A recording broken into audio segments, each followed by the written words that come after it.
तो इस एपिसोड की शुरुआत वहीं से होती है जहाँ से पिछला एपिसोड खत्म हुआ था। हमारा मेकअप पति से कहता सुन मेरी बात भाई, तू जा यहाँ से, तेरी बीबी के साथ मुझे अकेले में बात करना है। तो पति भी लाइक एक सेकंड भाई, तेरा कुछ ज़्यादा नहीं हो रहा क्या?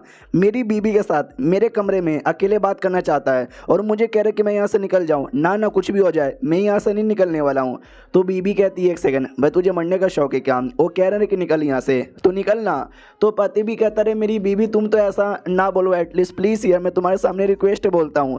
वो भी कहती भाई तू कुछ भी कर, रिक्वेस्ट करिए रिक्वेस्ट कर, मैंने कहा निकल मत, तो निकल जाए यहाँ से। वो भी कहता प्लीज़ मेरी बीबी ऐसा ना करो। तो भी उसको निकाल दिया जाता है। तो बाहर से सारी बातें यहाँ पे सुने जा रहे हैं। अंदर की ओर आते हैं, वो निकाल के देती है कुछ तो पीने को और कहता पी लो, कैसा लगा आपको? ये भी कहता सही है यार। जहाँ तक कि मुझे याद है कहानी के अकॉर्डिंग, टाइम आई नाम के बंदे ने जो इसको पकड़ा था उससे तो आज़ाद हो गई, लेकिन टाइम आई ने इसकी बॉडी में एक टाइप का पॉइजन डाल दिया था। वो पॉइजन ऐसा ना जो इसको ज़बरदस्ती हर महीने ना घपा करने के लिए मजबूर यहाँ पे करता है। और आज ये वही दिन है जब इसको बहुत ही ज़्यादा घपा करने का मन यहाँ पे करेगा, बहुत बोले तो बहुत ही ज़्यादा।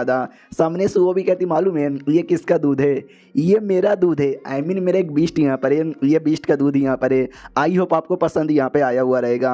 और यार आप यंग नहीं हो, आपकी तो काफ़ी उम्र यहाँ पर हो गई है, लेकिन आपने शादी नहीं किया है, आप अभी तक कुंवारे यहाँ पर हो, ऐसा क्यों यार? ज़रा मुझे बताओगे? आपको नहीं लगता एक प्यारी सी भोली वाली सी कोई बीबी मिल जाए जो रोज़ आपको दूध पिलाए? तो ये अपने डिसाइपल के बारे में याद करता है। डिसाइपल दूध लेके अपने अरमानों पे डालेगी और बोलेगी कि आके चाट लो। हमारा मेकअप सोच के एकदम सन्नाटा में हो जाता है और कहता है मैडम जी सुनो, पहली बात मैं अपनी मर्जी से नहीं आया, आपने मुझे यहाँ पे बुलाया, तो ज़रा बताने का कष्ट करोगे कि आपने मुझे क्यों बुलाया? जो सुनते हैं वो भी कहते हैं कि अरे यार मैंने क्यों बुलाया।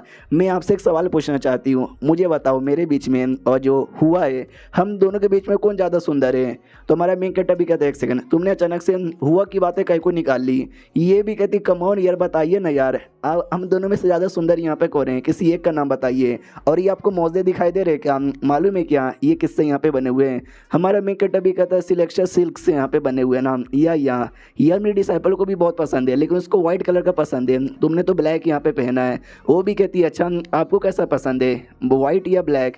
हमारा मेन कट्टा भी लग हुआ अगर मेरे बदले रियल वाला बाइक विंग होता ना, उसको तो सच्ची में रुका नहीं जाता। वो भी कहता मुझे दोनों पसंद है, चलो स्टार्ट करते हैं, लेकिन मैं वो सब करने नहीं आया हूँ। सामने से वो भी कहती है आपको याद आया क्या? आपको अभी तक याद नहीं आया, अब तो याद आ जाना चाहिए था। हमारा मेन कट्टा भी कहता क्या मुझे क्या याद आना चाहिए था? वो भी है ना हाथ पकड़ती है अपने वही पैर पे रख लेती है और कहती कि ये जो सिलेक्शन सिल्क है ये आपने मुझे दिया था। तो फ्लैशबैक दिखाया जाता है जब वो टाइम आई जिसने इसको पकड़ा था, हमारा मेन कट्टा उससे मिलने आया और कहता क्या चाहिए तुझे? अच्छा तुझे कोई औरत यहाँ पे चाहिए क्या? डोंट वरी, औरतों की कमी नहीं है मेरे पास, बहुत ही सारे यहाँ पर है, चलो यार एक एक करके आगे आओ।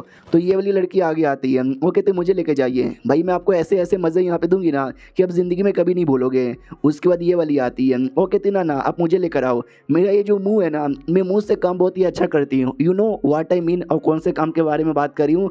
तो ये तीसरी वाली लड़की कहती ना मुझे लेकर जाओ, मैं मुँह से या ऊपर से या नीचे से हर जगह से बराबर काम करूँगी। सारी लड़कियाँ कह रही थी मुझे ले लो मुझे ले लो मुझे ले लो। उन्हीं बीच में ये बीबी भी थी, उस समय देख सकते बच्ची सी थी, दम डरी डरी सी सेमी सी कोने में बैठी हुई थी। तो सामने से हमारा मेक कट का ध्यान उस पर जाता है। तो टाइम आई भी कहते हैं क्या हुआ, ये तुझे पसंद आया क्या? या इसके पास डिवाइन फोनिक्स बॉडी है जो कि बड़ी रेयर बॉडी होती है डुओ कल्टिवेशन के लिए। मैं तो कह रहा हूँ लेके जा इसे, जो करना कर लेना। हमारा मेन कट भी कहता नहीं यार ये भी मुझे नहीं चाहिए, मेरे पास कुछ सामान है, ये सिल्क है, ये तुम्हें पसंद आएगा भाई रख लो।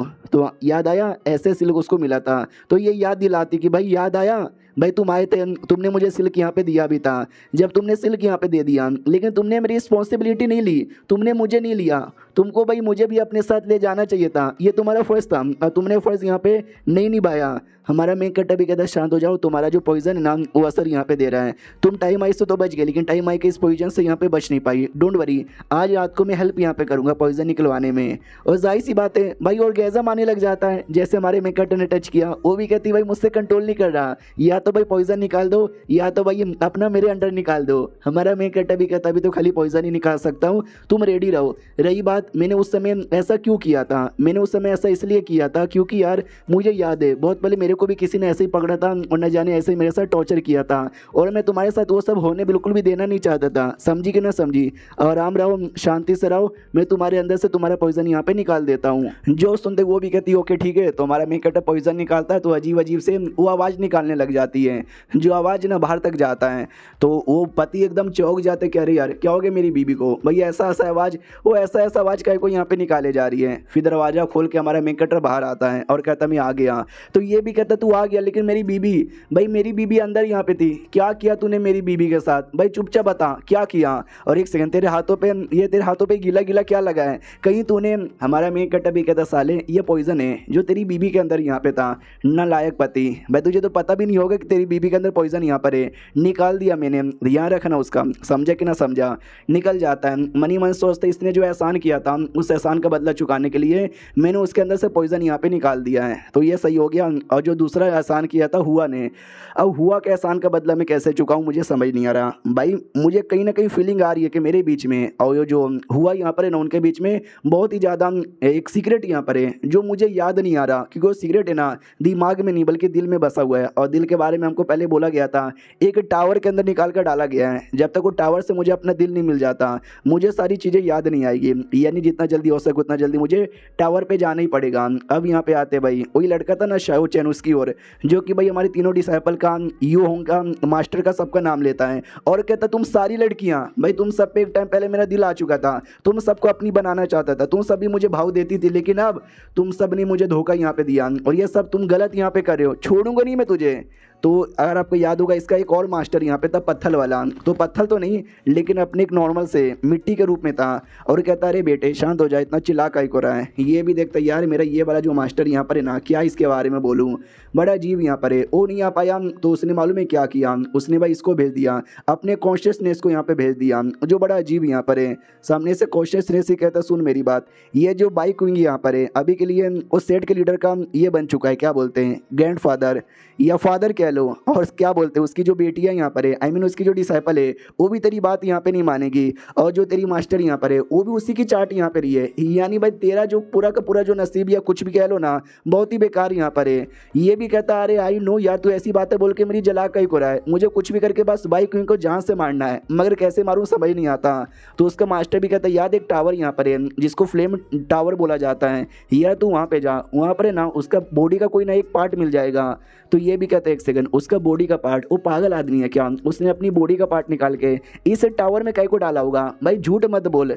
तो ये भी कहता है कि वेल मैं तुझे झूठ नहीं बोल रहा, याद है बहुत पहले मुंह के साथ उसका फाइट हुआ था, उस समय फाइट करते करते इसने दिल का अनुमान लगा लिया था, आई मीन उसके दिल में क्या चालू है वो अनुमान लगा लिया था। तो उसका वीकनेस पता चला, एक औरत और दूसरी एक टावर। अभी औरत यहाँ पे कौन है किसी को नहीं मालूम, लेकिन ये जो टावर है ना टावर वही था भाई डेमन फ्लेम टावर। तो भाई तू टावर में जाएगा ना तो पक्का तुझे उसके बॉडी का पार्ट मिलेगा और बॉडी के पार्ट द्वारा तू उसका खात्मा कर सकता है। ये भी कहता है क्या बात करे हो सच्ची में, अगर ऐसी बात है ना तो टेंशन यहाँ पे ना लो, टावर में जाऊंगा बॉडी पार्ट लाऊंगा और खत्म करके रहूंगा। ये भी कहता नहीं लेकिन अकेले नहीं कर पाएगा, तुझे सपोर्ट चाहिए, दुश्मन का दुश्मन दोस्त होता है, तो याद कर बाई क्वीन का और कौन दुश्मन है। तो ये भी कहता बाई क्वीन का कोई और दुश्मन याद आया, वो सुप्रीम एल्डर नोंगोंग, यस मैं नोंगोंग का भी सपोर्ट ले लूंगा। और ये चैप्टर यहीं पे खत्म भी हो जाता है। तो हम मिलते हैं अगली वीडियो में, जब तक के लिए बाय बाय।